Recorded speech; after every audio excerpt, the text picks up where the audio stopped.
I know what you're thinking. Jared, did you go through a 3-week trance of Ultrakill and you got inspired to make a video on the lore? Well, yes, but that doesn't mean that all the content I'm showing isn't new or interesting, because it is. 80% of the Ultrakill videos I found online either don't show any evidence or are 3 hours long. So here I am to explain the lore in this amount of time shown on screen, in a much more concise and understandable way.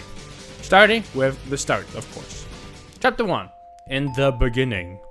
It all starts with the testimonies we see at the end of each secret level. It's pretty safe to assume that because each testimony is numbered, they are in chronological order. And it starts with this. With future context, this is God himself attempting to create a perfect world for humans, and given the last comment, we can see how he is starting to lose faith in humans. So what does he do? In the next testament, we can see that he created hell itself for punishing those who are failing to follow God's rule. And now he can no longer unmake it for whatever reason. But you already knew that, considering you clicked on this video.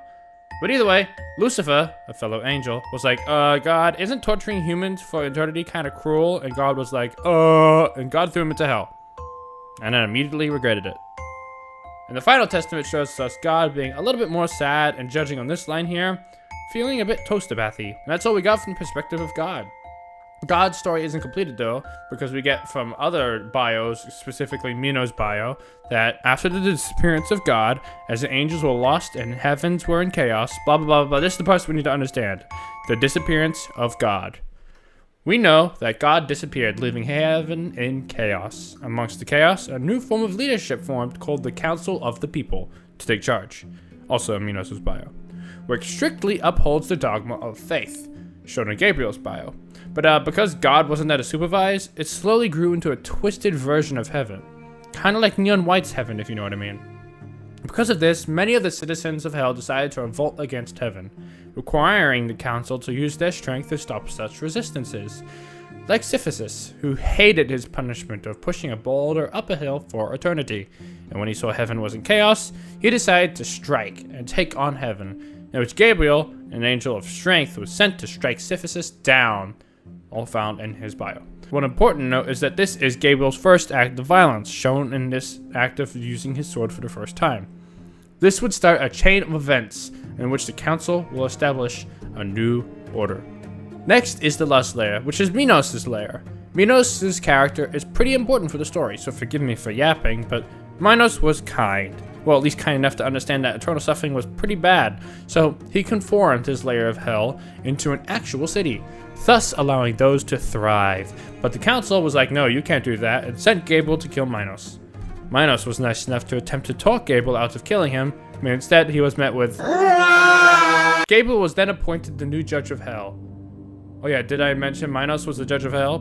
Did I also mention that the Ultrakill levels are based on Dante's Inferno 9 layers of hell, with each level representing a different section of Ultrakill? Because that's a thing. And yeah, hell continued being hell. Yeah, there are many other parts that don't really matter, like how some layers continue to be mazes full of horror, like the mannequins, which is actually a curse for those who attempt to escape the violence layer. But now, we finally get to us. Well, the humans, because humans have been up to no good this entire time. Humanity is at war, and for a reason that will become invalid soon enough, because in this universe, humans have discovered blood is fuel. Well, by this universe, I mean the Russians. Russians developed a war machine called the Gutterman, which inhabited a coffin on its back, which contained a human slowly dying from blood loss, used to fuel the Gutterman, who would massacre enemy trenches, forcing the opposite side to upgrade their forces with even more machines, like the Gutter Tank, which was used to defeat the Guttermen. And then the Gutter Tanks was destroyed by sentries, and blah blah blah. You get it. It goes back and forth until humans created the Earth Movers. Huge massacring towers that shadowed over everything. These things were created to destroy everything. I could go into metaphors like a machine built to end war as a machine built to continue war, or war became self-sustaining, whatever. It matters that nothing could stop these machines, which would create so much smoke from all of its destructiveness that the solar energy that the machines acquired could no longer be supplied because the entire sky was full of smoke, ensuing the long night. And humanity was like, man, look what we did to Earth. None of us even remember why we're fighting, and we have made Earth into this cold, desolate place. Let's make a new peace. There's not a lot to say about the new peace, other than humanity made what robots they had left to attempt to make Earth slightly livable, and they clearly suffered pretty harshly because the next thing you know, they discovered a portal to hell itself.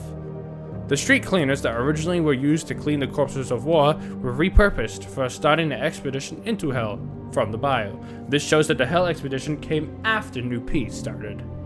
During the hell expedition, many robots were repurposed, but more importantly, humanity found a way to transport materials across the hell. They invented it or found it, either way, it's called the terminals.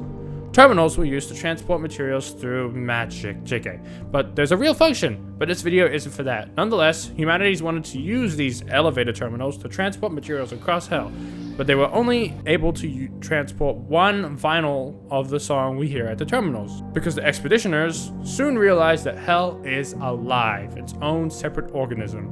We know this because of the ARG Ultrakill had, showing this document about how humans realizing that hell is alive, and hell is scanning their machines, and it cuts off at the end of hell asking for more food.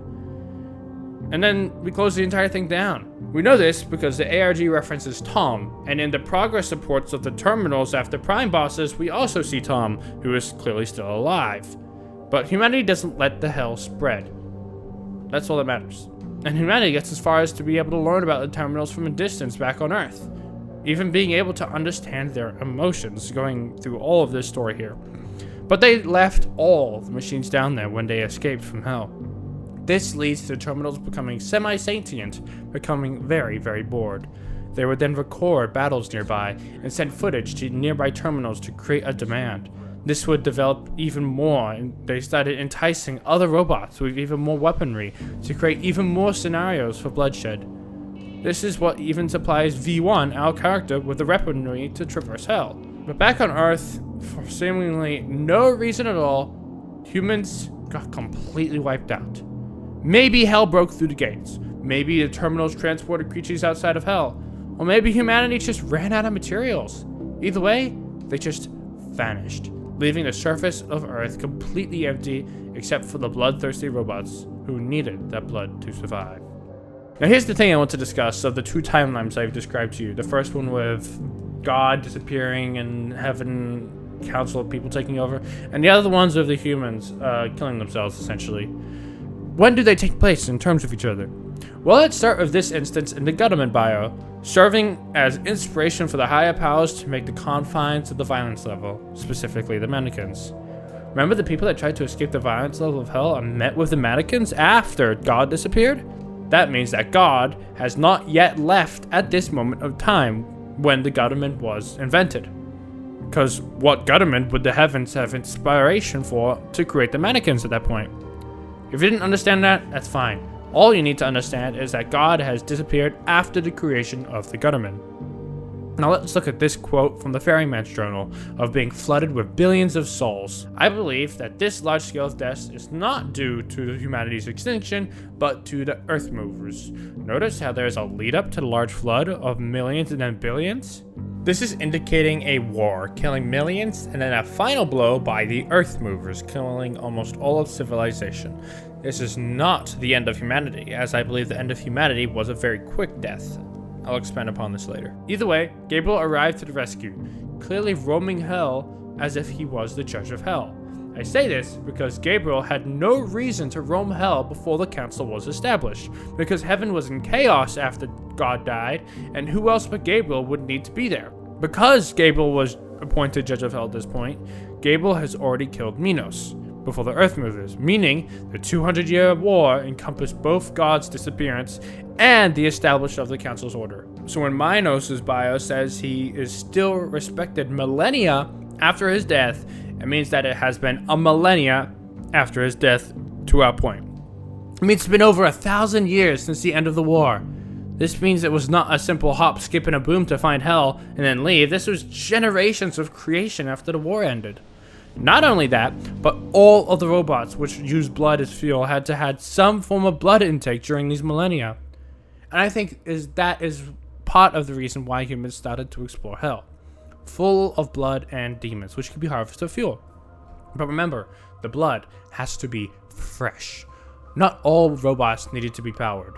90% of the robots was used for war and has been deactivated since then. They didn't even have much intelligence or a will to live, but they were reactivated and sent to Hell when they started exploring it for the expedition. And then lost to Hell because remember, the humans abandoned them. Who do you think they turned to? They turned to the Terminals. The same Terminals who wanted to watch the world burn. To be fair, a lot of what I'm about to say is speculation, including the last part I just said. If you didn't understand what I was suggesting, I suggested that the Terminals transported the blood-hungry robots who have been abandoned by the humans for millennia to go back on Earth to feed on what blood was left. Akita said that the only reason V1 goes back into Hell is that there was no longer any blood on Earth, forcing us to go back in Hell for more. And that brings us back to the start of the game. For whatever reason, we extend that want for blood to also take down Syphilis, Minos, and Gabriel. Maybe it is because V1 literally destroyed all life in the upper layers. And either way, if you played Ultra Kill, you know what comes next. But there are still lots of mysteries to solve. For example, the Minotaur. In the Minotaur's description, it describes it as the oldest demon, and it was a gift to Minos from an unknown entity, which now roams the halls of the maze. Its creator thought it was a beautiful piece of art. This exchange happened before God disappeared, as Minos isn't dead. Now, this gift giver seems like a pretty horrific gift giver, and the fact that the name is redacted tells me not only do we not know this character, but neither do the Terminals. Or at least, we haven't figured it out. Now, the Minotaur has a classification of a demon, which we know from the malicious face bio is created from pure hell energy. This might give you a clue on whom the entity is. We see an unknown entity adding augmentations to husks like the Stalker and Soldier. But to be fair, this could be the Terminals giving you a harder fight for the entertainment. But even if that were the case, why do none of the demons have any augmentations? And before you ask, no, the harpoon on the back of the hideous mask doesn't count. Either way, demons are clearly a creation of Hell, making the Minotaur Hell's creator. Now why would Hell itself want to make a friendship with Minos? Well, the only other reference we get of Hell's presence of a talking entity is a book called Hell's Note on the back of the Earthmover. Hell is basically yapping about how cool the Earthmover was, being an end-all machine, but Hell's personality is quickly summed up with saying this is the only way it could and should have ended. The wording is very important here because, according to this note, the way the Earthmovers ended was the incorrect way, as there were people left to speak its eulogy, the humans that survived. So Hell is, of course, a very anti-human stance. This book shows us as well that Hell would rather want the war just to have consumed everyone. So this Hell entity has a few traits. First is that it hates humans, pretty obvious. Second is that it wants good relations with Minos, giving it a present and such. And third is that it has learned the mechanics of human technology.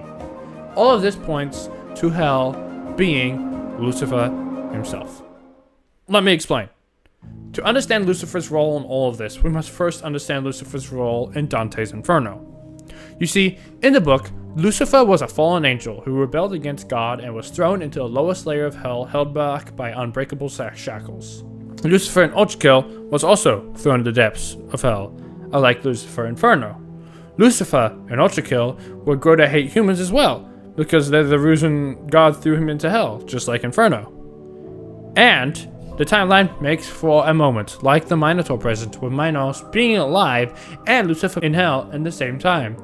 Like, hello new neighbor gift, you know? Lucifer being the final boss of the game is not only fitting, as he lives at the very bottom of Hell, but it also makes sense for a lot of the timeline. Hell's Note would have been recorded after the 200-year war was ended, with Lucifer essentially complaining that the humans lived instead of dying to their own creations. That is the way it should have ended. And after the new peace, when millions of people weren't dying by the day for millennia, people were living peacefully. Lucifer would become hungry, as he says in the ARG document. So what did he do? Well, the Prince of Lies himself would slowly bait humans into Hell, maybe even giving him the portal.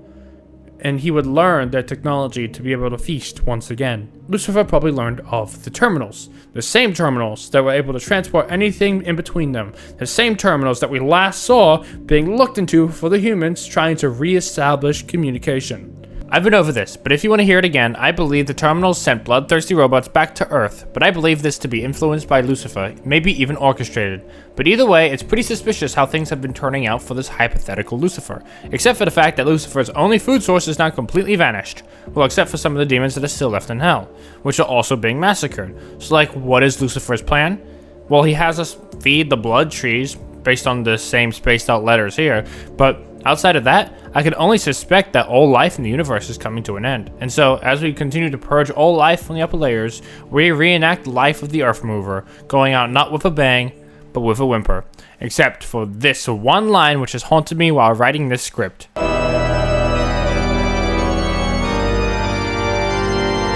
Hopefully, that's not worded correctly. Either way, that's just a theory, a game theory. And if you've made it to this point and watching my bullshit, then subscribe. I've been writing this script for quite a while, and if you're interested in Ultrakill content, maybe I'll make more if this video gets enough attention, and subscribing can only help that. And you can always unsubscribe. I'll see you guys in the next video. Bye!